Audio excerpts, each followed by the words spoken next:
Welcome to the Royal Road School of Carmelite Prayer. In Teresa of Avila's Way of Perfection, her classic manual on prayer, she devotes chapters 4 through 15 talking to us about the three virtues that make up the foundations of prayer: charity, detachment, and humility. Today we continue our study of detachment. We're going to be talking about detachment from ourselves today and how both this virtue of detachment and humility go together. So Teresa tells her nuns that once we have detached from the world and from relatives and have enclosed ourselves here in this monastery, it seems that we've done all that there is to do and that we have no longer to struggle with anything. Oh, my sisters, do not feel secure. Don't go to sleep. If you do not walk carefully or go against your own will, there are many things that will take this holy freedom of spirit by which you can fly to your Maker without being held down by clay or leaden feet.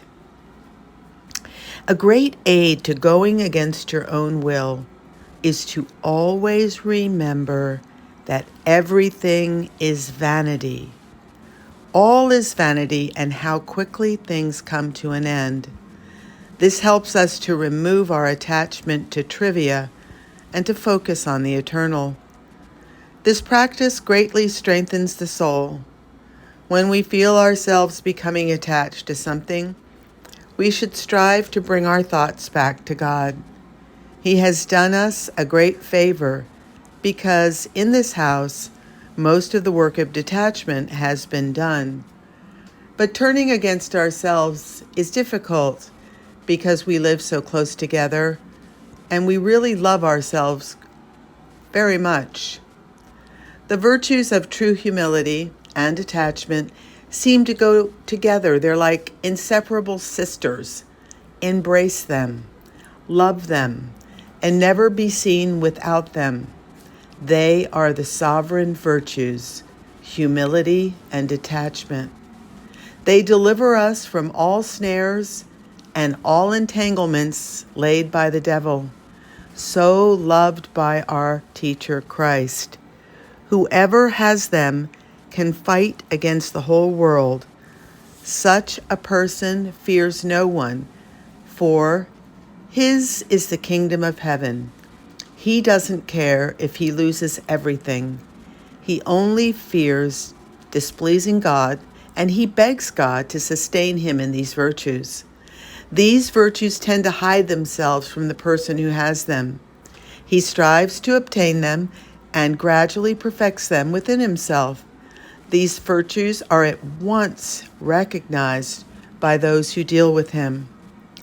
This is the work, my daughters, that must be done to escape from the land of Egypt. For in finding these virtues, you will find the manna.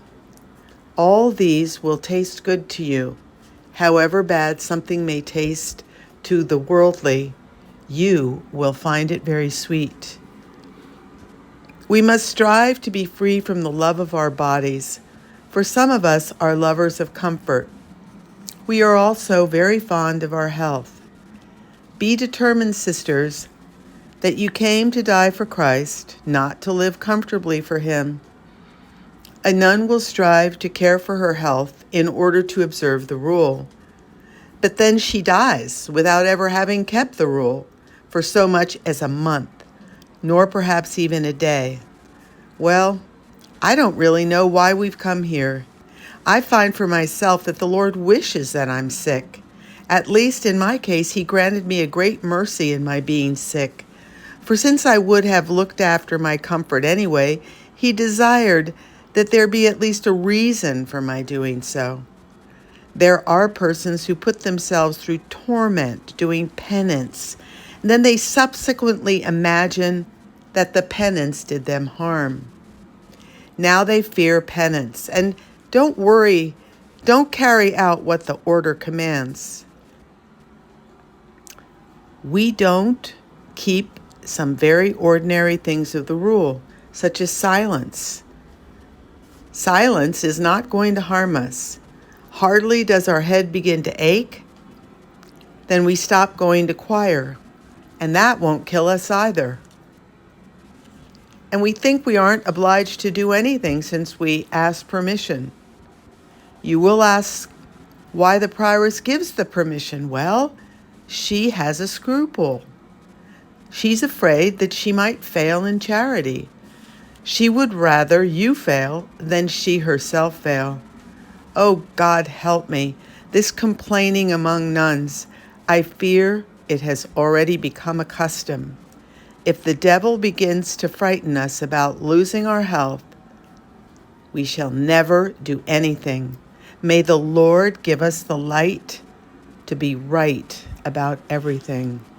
Amen. So, this is the discussion that Teresa of Avila is having with us on the virtue of detachment. She first talked to us about the detachment from the world in general. Then she talked to us about detachment from ourselves. And she also talked to us about detachment from others. So we are then going to turn our attention to mortification, where Teresa is going to be speaking to us about what should be gained in sickness.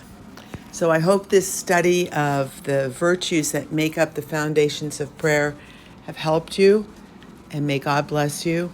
Amen.